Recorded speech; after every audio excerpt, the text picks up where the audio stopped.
साथ संगत जी, प्यार से कहना धन निरंकार जी। मन में कोई ऐसा एक इंटेंशन आ गया है कि हम ये करना चाह रहे हैं, तो वो सिर्फ ख्याल रूप तक ही तब तक है जब तक उसको हमने कर्म का पार्ट नहीं बना दिया, कर्म में ढाल नहीं लिया। तो वो फिर एक हमारी नियत, हमारा करने का जो मन का भाव है, वो उस तरह हो जाता है कि जैसे एक इंसान अगर गलत सोचेगा तो फिर वो गलत ही करेगा, अगर वो पतन की ओर जाएगा तो फिर एक उसके कर्म उसको और नीचा धकेलेंगे। तो बात सिर्फ सोच की है, मन की है। मन में ऐसे बुरे ख्याल अगर आएंगे तो ही हम गलत काम भी करेंगे, और उसी को अगर हमने ऐसा देखना है कि हमें गलत काम से दूर रहना है, हमें अगर उस तरह अपने जीवन को एक खुशबूदार फूल की तरह रखना है, तो हम अपने ख्याल में, अपने जहन में ही ऐसा कुछ आने नहीं देंगे जो आगे चल के हमारे कर्म में बन जाए। हाँ जी, तो यहाँ भाव फिर से, यहाँ विपरीत एक अच्छा भाव है, तो वो देखें कि कैसे वही इंसान अगर हो पर मन में उसके जो भाव आ रहे हैं वो अच्छाई के लिए आ रहे हैं, कुछ अपने लिए अच्छा, पूरे समाज के लिए अच्छा, अपने मन को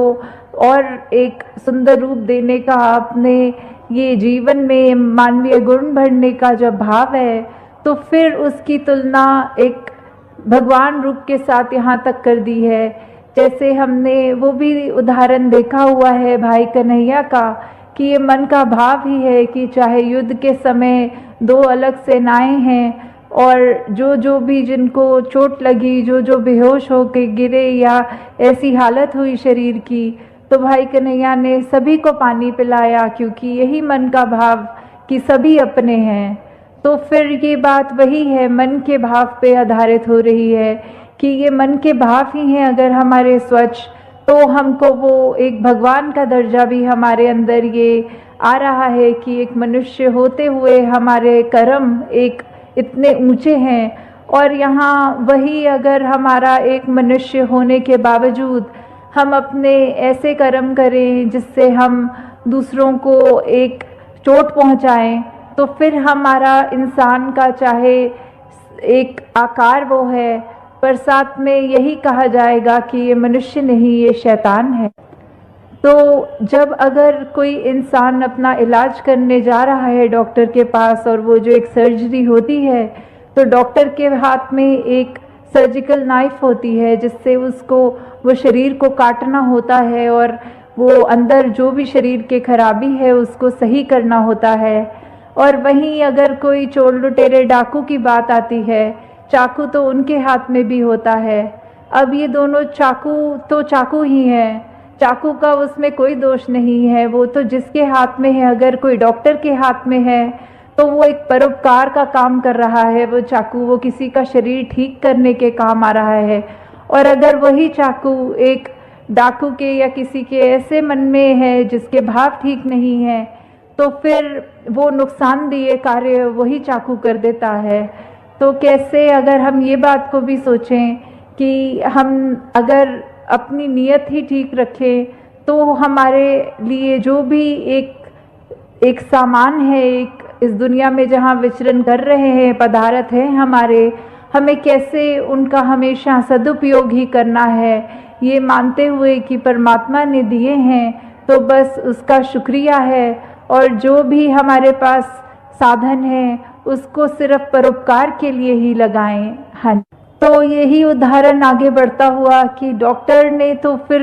उस चाकू से रक्षा करी है एक इंसान की, और डाकू ने उसी इंसान को नुकसान दे दिया।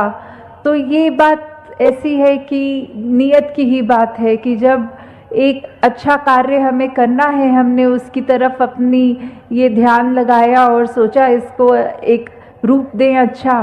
तो वहीं से ही अगर जिस तरह हम सत्संग में भी आना चाहें, तो हम अपने घर से जब निकलते ही हैं सत्संग के लिए, तो ही हमारे मन में वो अच्छे सुंदर भाव आते हैं कि आज सत्संग जाना है, कुछ सीखना है, अपनी ज़िंदगी को और बेहतर करना है।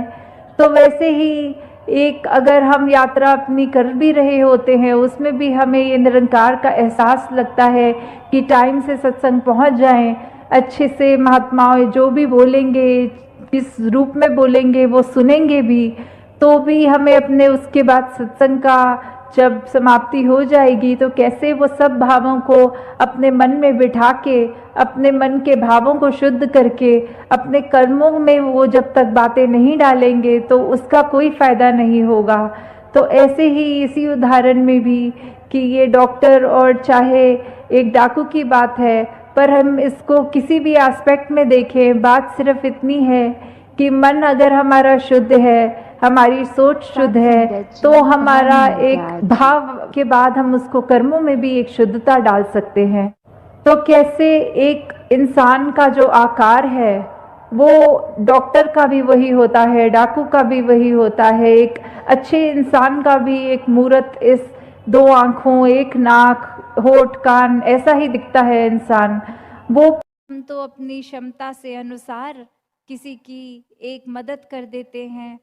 तो बात वही कि इसके पीछे क्या छुपा है, ये सेवा भाव नहीं, ये निष्काम नहीं, इसके पीछे उद्देश्य है, तो ये फिर दिखावा मात्र ही हुआ। तो ये प्यार, भक्ति, आनंद, स्थिरता, सहजता ये जीवन में जहाँ जितनी गहराई से ठहरेगी उतने ही मानवीय हम बन जाते हैं, उतने ही इंसानिय हम हो जाते हैं।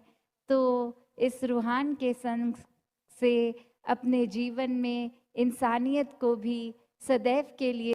एक जीवन, और अब इस जीवन को पूरी तरह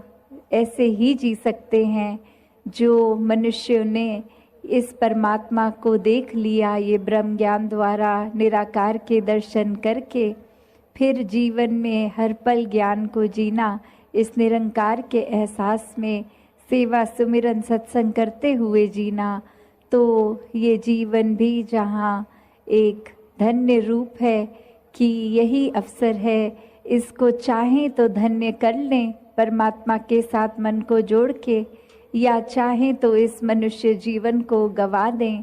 और फिर जो गवाएंगे वो नुकसान उन्हीं का होगा कि एक अवसर सुनहरी मिला भी एक परमात्मा के एहसास में रह के भक्ति में मन को चूर रखने का, पर एक ध्यान जीते जी फिर घर बार एक और अन्य एक मटीरियलिस्टिक, एक दुनियावी, एक धन दौलत, एक उसी में ही लगा दिया। और कैसे जिन्होंने संसार के चाहे सुख सुविधा उस रूप में हो या ना हो, फिर भी अहमियत संसारिक वस्तुओं को नहीं परमात्मा को ही दी, उनके जीवन में वाकई ही असली धन उनको मिल गया। कैसे जीवन में जीते जी फिर उन्होंने एक ना कि सिर्फ असली मानव की तरह अपना जीवन जिया, पर वो आगे भी सबको प्रेरणादायक ही जीवन जीते गए, जहाँ किसी को उनको ये नहीं बोलना पड़ा कि हमारे जीवन को देखो, हमारा जीवन कितना अच्छा है, पर औरों ने खुद ही ये देखा कि जो परमात्मा से जुड़ गए हैं ब्रह्म ज्ञान द्वारा, उनके जीवन से कितनी ज़्यादा शिक्षा मिलती है। एक वो वाक्य ही मनुष्य के सिर्फ शरीर में ही नहीं है, एक मनुष्य का असली जीवन जी रहे हैं, सारे मानवीय गुण उनमें हैं, दैवीय गुण उनमें हैं। वो फिर एक प्रेरणादायक इतने कि सिर्फ उनके जीवन को ही वो जी रहे हैं इस परमात्मा से जुड़कर भक्ति में रहकर, और वहीं अन्य व्यक्ति भी उनके जीवन को देख रहे हैं और यही इच्छा आ रही है कि इनके जैसा ही जीवन हमारा भी हो जाए। तो ऐसा जीवन जीना कोई किताबी बातें नहीं है, या फिर कोई वो बात नहीं है कि पहले त्रेता में, सतयुग में, द्वापर में ही ऐसे जीवन जिए गए। अभी अगर आज के दौर में भी देखें तो ऐसा जीवन भक्त आज भी जीते हैं, जो चाहे रहते तो इस संसार में ही हैं और संसार को त्याग के भक्ति नहीं करते, इस संसार में इसी घर गृहस्थी में धन दौलत एक रूप जो भी हो, चाहे वो रोजगार बड़ा हो छोटा हो, उसी रूप में रह के परमात्मा का धन्यवाद भी जहाँ करते हैं, वही एक परमात्मा के आश्रय अपने जीवन को हर पल चलाते हैं कि जो परमात्मा ने दिया उसी में शुक्राना, ये परमात्मा का धन्यवाद। तो कैसे अपने जीवन को हर कोई एक ज्ञान की रोशनी से एक बहुत ही सहज और सरल जीवन जी सकता है, जिस जीवन में दिखावा मात्र नहीं रह जाता, एक असली सच्चाई से इस परमात्मा से जुड़कर जीवन में खुद भी एक अपने रोशनी ही करा जा सकता है। फिर वो मन का ठहराव अपने आप आ जाता है। तो भाव वही कि संत जो होते हैं उनको फिर एक दुनियावी माहौल कैसा भी हो, एक आरामदायक हो ना हो, फिर भी एक संत तो उस दुनियावी माहौल में रहते हुए भी उस दुनियावी माहौल से ऊपर ही रहते हैं, एक आनंद की अवस्था में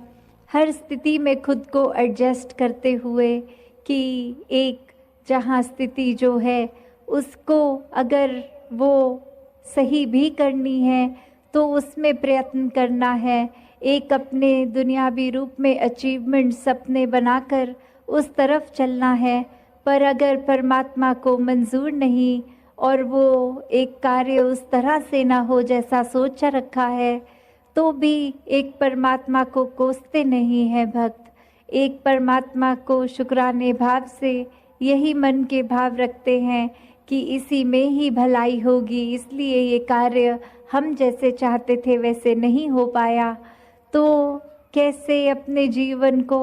भक्तों ने हर समय इस परमात्मा के ही आसपास केंद्रित रखा कि एक दुनिया में हर दिन कैसा भी समय आ सकता है,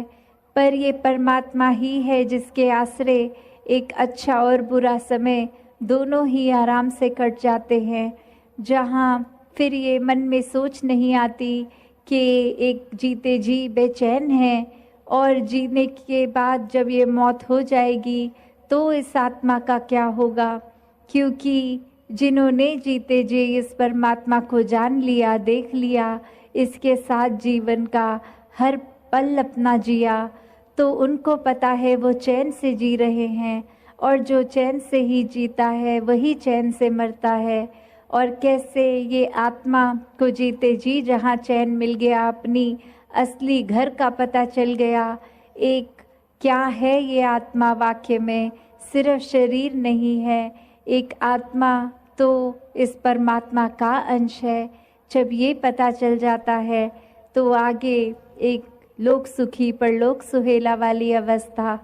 और फिर अगर हम ये भी देखें कि हम उस सोच से भी देखें कि एक इंसान ने चाहे बेशक 84 लाख योनियाँ पहले भुगती पर वो याद कुछ भी नहीं, तो अगर ये भी मान के चलें कि सिर्फ और सिर्फ ये ही एक एकलौता जन्म है, तो इसी में फिर ज्ञान लेना है, ये ब्रह्म ज्ञान के साथ जुड़कर इस परमात्मा के साथ एकमिक होना है। वरना तो बात वही कि अगर इस जीवन में आकर चाहे मान्यता वो नहीं कि पहले जन्म हुआ कि नहीं हुआ, पर इस जीवन को भी किस तरह सुखदाई जीना है, ये दुख कष्ट है। साथ संगत जी, धन निरंकार जी।